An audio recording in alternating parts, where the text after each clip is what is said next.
Let's talk about another rigorously researched documentary, Primark on the Rack, that aired on BBC Panorama on 23 June 2008 and investigated the high street retailer's claim that it can deliver cheap, fast fashion without breaching ethical guidelines. Shot by 3 times Amnesty International UK Media Awards winner Dan McDougall, BBC won the Royal Television Society Award for it. In July, Primark formally complained to the BBC Director General about the broadcast, but Panorama deputy editor rejected it. Primark escalated its complaint to BBC's Editorial Complaints Unit (ECU), but got rejected again. Primark then did an investigation itself, formally interviewed the witnesses, including the boys shown in the documentary, as testing stitching on Primark garments in Bangalore and Tirupur, and forced ECU to reopen the complaint in July 2009. 2 years later, following BBC Trust's ruling, BBC apologised for including a short section of film which could not be authenticated in the programme. It was instructed to hand back the Royal Television Society Award it had received for the exposé, and the offending programme was not to be repeated or sold. The documentary has since been not available for viewership. Great investigative journalism must be based on the highest standards of accuracy, and this programme on Primark failed to meet those standards, said Alison Hastings, a BBC trustee and chairwoman of its Editorial Standards Committee.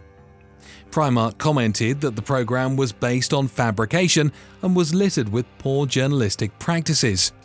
In a statement it said, "Millions of people have been deceived by Panorama.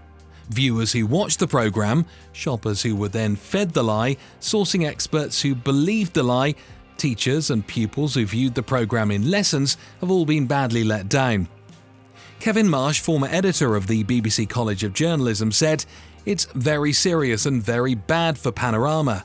Fake footage, even if it's illustrating something that the team genuinely thought was true, is a no-go area, I'm afraid." Is BBC sure that this time they are able to follow the best standards of accuracy and there is no fabrication or intent to unnecessarily malign the image of Prime Minister Narendra Modi before the national elections in 2024? BBC has already received summon from Delhi High Court over a defamation case about this documentary. Sadly, BBC has had a history of coming up with stories which are later found untrue. In May 2018, in their News at 10 bulletin and in an online article, BBC incorrectly reported that Petro Poroshenko, then president of the Ukraine, had procured or authorized a corrupt payment of $400,000 to be made to Michael Cohen, the personal lawyer of Donald Trump, to extend a brief meeting between Mr. Poroshenko and then US President Trump. Later, after the High Court in London ruling in favor of Ukrainian president, BBC agreed to pay damages and issue a correction in 2019. What's the purpose behind making this documentary when that Supreme Court of India has given its verdict?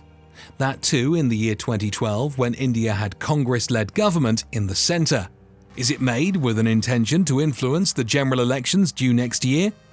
Is BBC truly independent or a propaganda tool? We never know. But whatever we see, we need to accept it with a pinch of salt. Incidentally, post the raids and investigations by tax authorities, according to a report by Hindustan Times in its June article on Live Mint, BBC has acknowledged that it paid lower tax in India.